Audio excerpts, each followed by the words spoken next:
This episode is brought to you by Nordstrom. Spring calls for a wardrobe refresh, and Nordstrom has the best styles of the season. From dresses and denim to standout tops and accessories, find the trends and essentials that feel right for you. Discover new arrivals from brands you love like Wave, Princess Polly, Mango, Adidas, and Free People. Plus, free shipping and returns and free styling appointments make everything so easy. Shop in stores at Nordstrom.com or download the Nordstrom app. What is denial, and how can you stop living in denial? That's what I'm talking about this week on Let's Talk About Mental Health, the weekly podcast about looking after your well-being with simple ideas you can put into practice immediately. So get comfortable and let's talk about mental health. Hello and welcome to episode 146, and thanks so much for joining me as I talk about denial and mental health. I'm Jeremy Godwin, and I talk about looking after your mental health. I spent most of the 2010s dealing with severe anxiety and depression after a breakdown in late 2011, and that led me to want to learn more about my mental health. So I went back to school and studied psychology and sociology, and now I share simple tips for how to improve your mental well-being from someone who actually understands what it's like to go through mental health challenges. Each episode, I look at how to improve one specific aspect of your well-being. In this episode, I'll be talking about what denial is and what it isn't, why understanding the impact of denial matters, and how to manage denial in a healthy way. And by that, I mean mainly your own denial, as well as how to approach dealing with other people who may be in denial. And remember that you can find even more tips for better mental health in my book, Let's Talk About Mental Health Volume 1. Buy it in print from Amazon worldwide, or as an ebook from Amazon and Apple Books, and it's linked in the episode description. Alright, let's talk about denial. Unlike the Nile, which is a river in Egypt, denial is a far less fertile and pleasant place. You're hardly likely to see a great civilization pop up off the back of denial, unlike the Nile, which is, of course, responsible for the pyramids, as well as a whole bunch of movies about pharaohs and mummies. I mentioned in the introduction that I had a breakdown in late 2011, which was followed by quite a few years of severe depression and anxiety. But the thing I don't really talk about is that there was a period of a few months after my initial breakdown where I went into full-on denial mode about what I was going through and just tried to soldier on, even though my body was in a constant state of panic. It felt like my stomach was actually trying to eat itself 24 hours a day, 7 days a week. I saw my doctor for several weeks about the physical symptoms, and there were even discussions about possible surgical procedures to try to work out what was going on before I finally admitted to myself and to my doctor that what was happening to me was less of a case of stomach issues and more about the fact that I felt like a broken shell of a human being. The reality for me at that time is that not only was I unwell, I was severely unwell. And that meant I required a variety of treatments, medical and therapy-based, in order to begin to both address my symptoms and find ways to manage them so I could start working on the underlying cause of those symptoms. But I was so deeply in denial that I just wanted to pop a pill or two and get on with my life. You see, I knew I was nearly $100,000 in debt, and that if I admitted to myself just how bad my mental health problems really were, then I was probably going to wind up a total mess, unable to function, which, funnily enough, is what happened anyway. I kept on going to work, although my time off became more and more frequent because I couldn't cope, and had days where I just had to hide away from the world in my house. And it wasn't until almost 4 months after my initial breakdown that I finally accepted the warts and all truth, which is what then led me to tell my partner what was going on, which I had put off doing because he was away overseas on an extended work assignment. Great timing, right? And then I found the strength to quit my job because I finally admitted to myself that my mental health had to take priority. In other words, I could no longer work if I wanted to live. I'm starting today's episode with that happy and cheerful story because although it might seem a bit bleak, and although it might be confronting to hear about the negative effects that denial had on me until I finally admitted the truth to myself and others, the fact of the matter is that the story did have a positive outcome. I am in a much better place in my life now than I was back then because I pushed past denial and chose to face reality. And even though things became a lot worse before they eventually began to improve, I now look back on that time as being a blessing in disguise. Let's be clear, it's not one I would actively choose for myself because it was horrible, but even the darkest of times can have a positive impact in the long term. So let's get ourselves on the same page with some definitions and let's talk about what is denial. Denial is a form of self-protection where we might consciously or unconsciously avoid the reality of a situation in order to avoid stress or anxiety. It's a refusal to acknowledge an unacceptable truth or emotion or to admit it into your consciousness, often used as a defense mechanism, and that's adapted from the Oxford Dictionary. So basically, denial is commonly about trying to protect yourself from reality because the truth is just too painful to accept at the present moment. It might involve struggling to accept something overwhelming or stressful, and it often involves refusing to acknowledge facts about a situation or event because they are upsetting or confronting. For example, denial is a common response when someone close to us falls seriously ill or if they die. It can also commonly involve other situations, such as the end of a relationship, the negative consequences of our own actions, the reality that our job might be doing us harm, or maybe that our business is failing, etc. What denial isn't is delusion. The vast majority of people who are in denial will eventually allow themselves to process the truth. Whereas there are some people who have zero willingness to believe anything that does not support their own narrative or worldview, and who will ignore all evidence that does not support their beliefs and their ego. Sadly, most of those people tend to find their way into politics, which is unfortunate.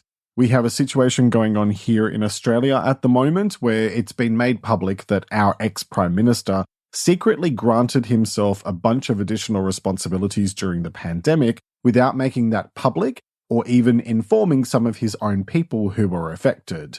At the time of writing this, he's busy doubling down on his choice as being fair and reasonable, without explaining why he kept it a secret and without listening to why people are saying it was a dodgy thing to do.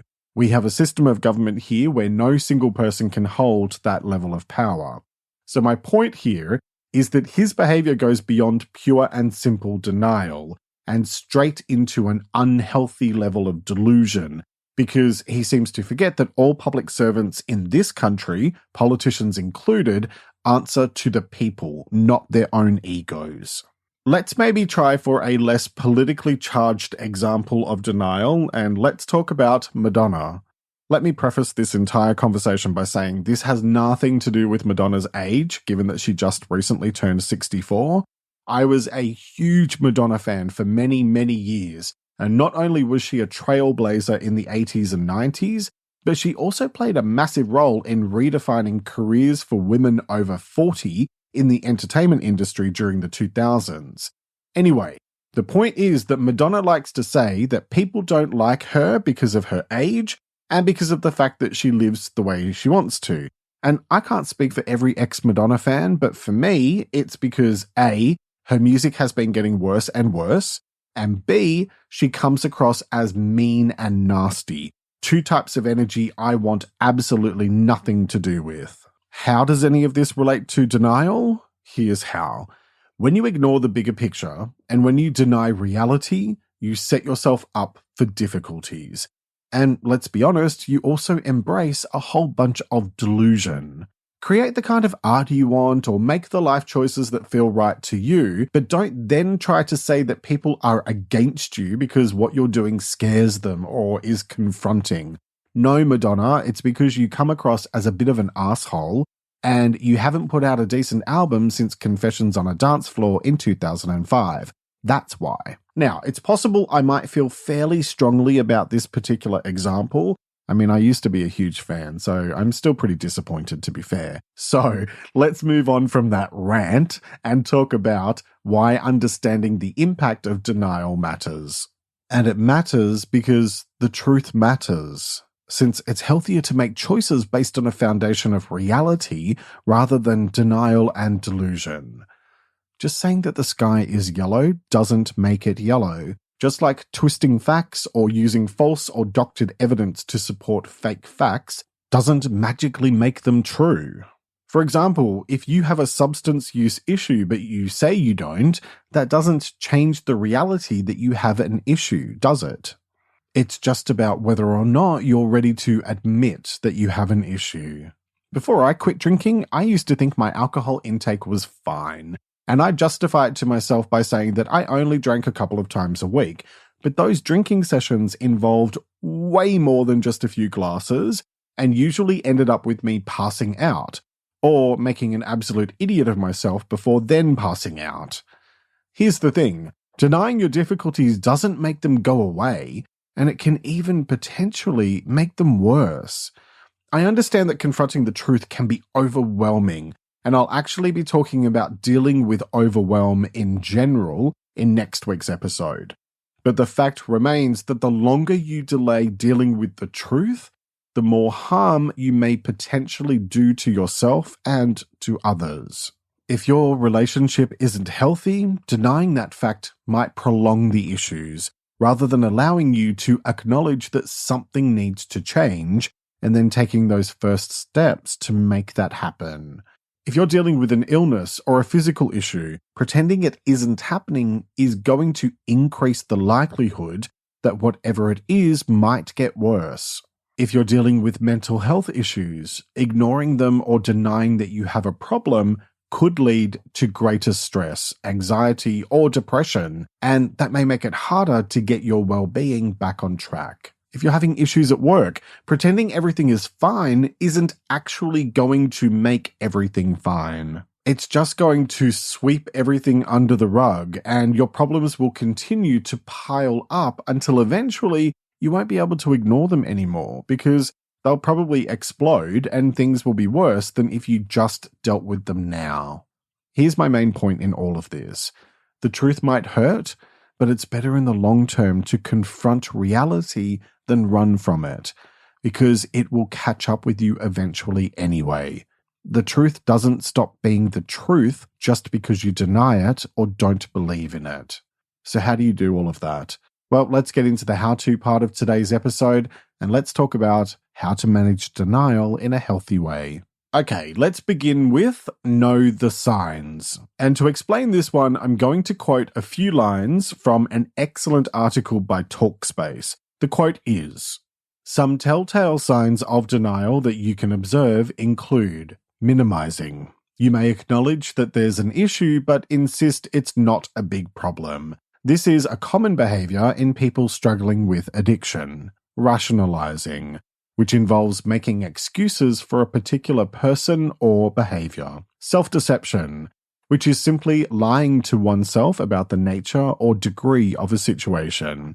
A big part of denial is living in a kind of altered reality, a reality that's easier to endure than actual reality. And blaming. If you find yourself consistently placing blame on others or on circumstances outside of your control, chances are you might be in denial. Taking responsibility for your actions is an important part of the healing process, and blaming others gets in the way. This is sometimes known as projection. And you'll find that article linked in the transcript at letstalkaboutmentalhealth.com.au/episodes. I shared that so you can think about what some of the potential signs of denial are, and if it's something that you might be dealing with, then I suggest my next point, which is get support, which might involve working with a therapist or joining a support group, depending on the situation and your readiness to address the issue. Or maybe it's simply about communicating openly and honestly with trusted friends and family members about what you're going through and what support you might need. And let's be honest here, some people might not be all that great at figuring out what support you need on their own. And some people have little or no emotional intelligence or any idea about how to handle difficult emotions. I've seen grown adults recoil in horror in the corporate sector because someone was crying. So, as frustrating as this might seem, the reality is that you may even need to be direct and specific about exactly what help you need. Some people just aren't equipped to be great at support, but it doesn't mean they won't help you if you ask for exactly what you need. So the general point here is my usual one about support. Get help for dealing with your difficulties because you don't have to go through tough times on your own, and nor should you.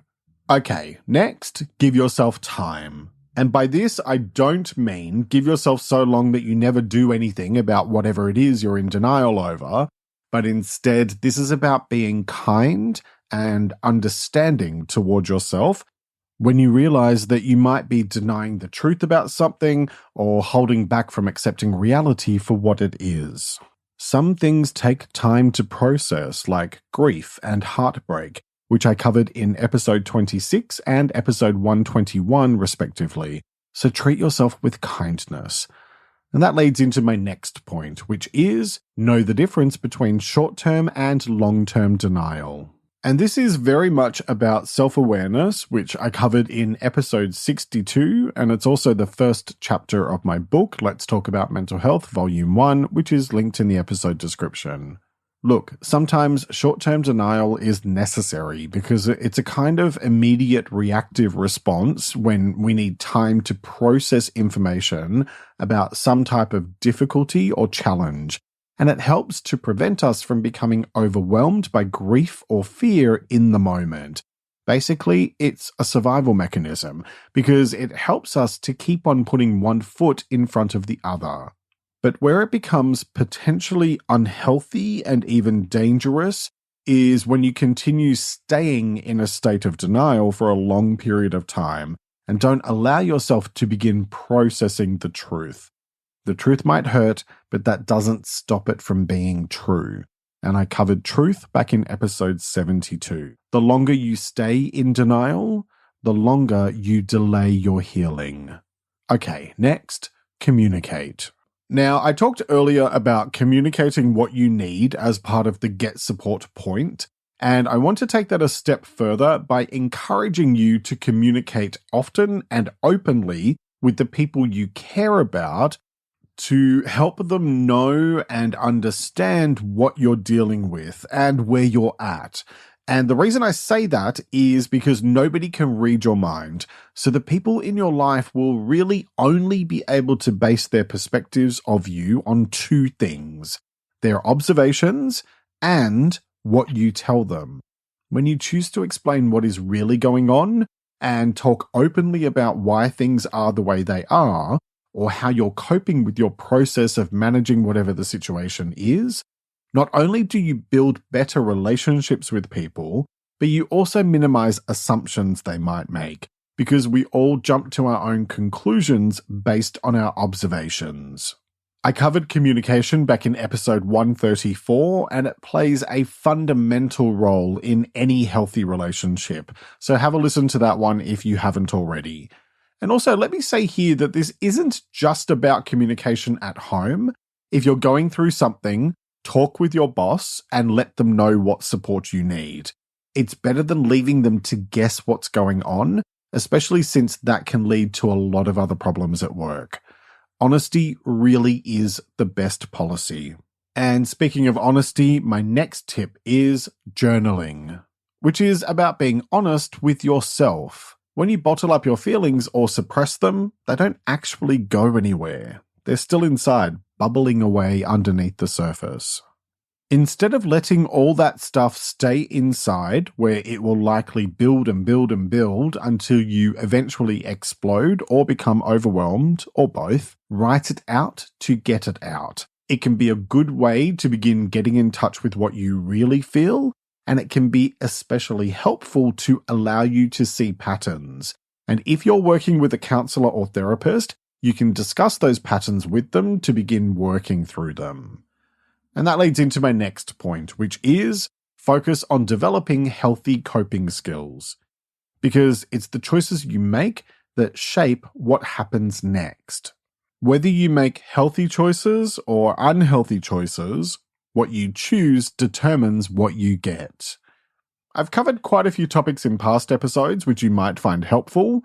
Choices in episode 135, habits in episode 29, self-control in episode 133, and self-sabotage in episode 126. Okay, so that brings me to my next point, which is focus on acceptance rather than resistance.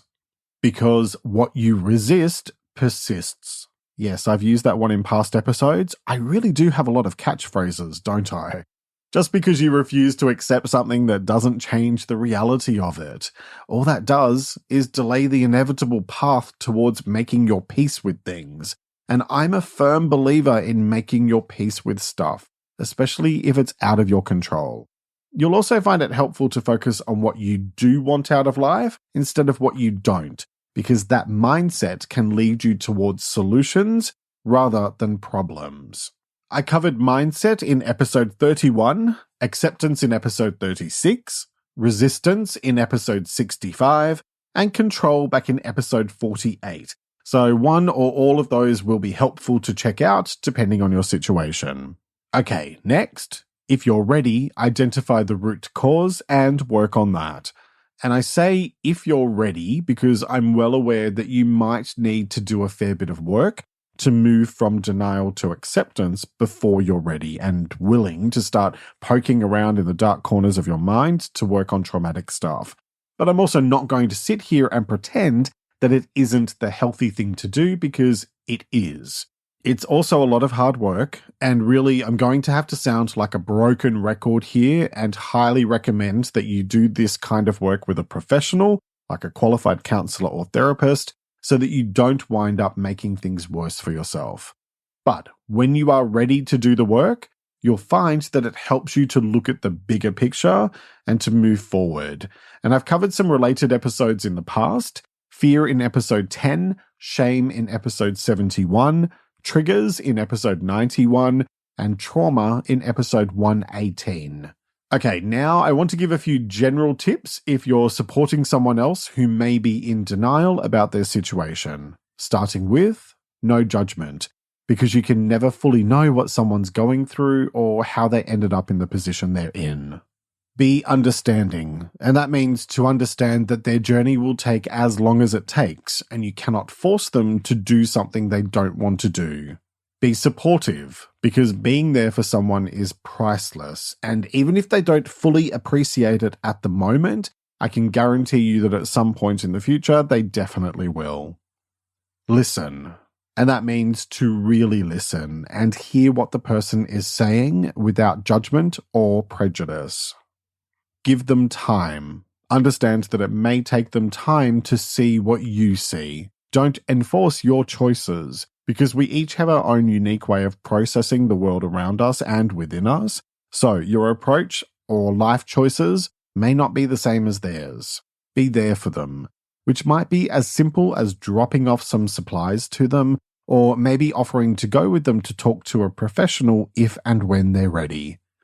And take care of yourself by ensuring that you protect and take care of your own needs as well. Supporting someone else can take a lot out of you, and so you need to look after yourself, and I covered supporting others back in episode 79. Because when it comes to denial and mental health, what it all boils down to is this. It's common for many of us to deny reality sometimes, especially when the truth is painful or it involves things that we just don't want to know.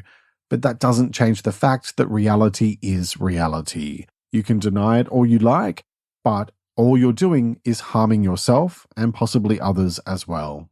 Being able to confront denial and work through it so that you can face the truth of a situation or event allows you to begin to make your peace with whatever it is, so that you can slowly work towards acceptance and find a healthy way to move forward with your life in spite of your challenges and issues.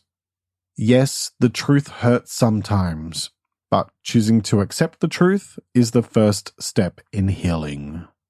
The choice is yours, as it is with all things related to your well-being. So, what choice will you make today? Each week I like to finish up by sharing a quote about the week's topic, and I encourage you to take a few moments to really reflect on it and consider what it means to you. This week's quote is by an unknown author, and it is, "Denying what you feel will not make it go away. It ensures that it never gets resolved." Let me repeat that. Denying what you feel will not make it go away. It ensures that it never gets resolved. All right, that's nearly it for this week. Next week, I'll be talking about overwhelm. Have you ever had one of those times where it feels like there is so much going on that you just cannot bring yourself to do anything and wind up retreating into your shell? Maybe it even happens when there's not a lot going on, but you just feel overwhelmed in general. Overwhelm is a common symptom of anxiety, and it's definitely one I know firsthand, unfortunately. And since I've been doing a lot of work on learning how to manage it over the last few months, I felt like this was a good opportunity to talk about it here on my podcast. So, next time I'll be talking about what overwhelm is and what it isn't, why dealing with overwhelm matters, and how to cope with being overwhelmed in a healthy way. I hope you'll join me for that episode, which will be released on Sunday, the 4th of September, 2022. And in the meantime, you'll find more content about better mental health in my book, Let's Talk About Mental Health, Volume 1. You can buy it now in print or ebook from Amazon, or buy the ebook from Apple Books, and it's linked in the episode description, or visit my website at letstalkaboutmentalhealth.com.au. Watch my weekly videos on YouTube for more tips on better mental health, plus sign up to my mailing list for my free weekly newsletter, Thursday Thoughts, where I share a quick dose of inspiration, and those are all linked in the episode description. And if you find my content helpful, then I'd love it if you joined me on Patreon, where I offer exclusive benefits for my supporters. Plus, you can find me on Instagram at LTA Mental Health and say hi. Thank you very much for joining me today. Look after yourself and make a conscious effort to share positivity and kindness out into the world, because you get back what you put out. Take care and talk to you next time. Let's Talk About Mental Health is an independent program proudly produced by Reconnaissance Media, helping you find meaning and gratitude. For more information, visit reconnaissancemedia.com.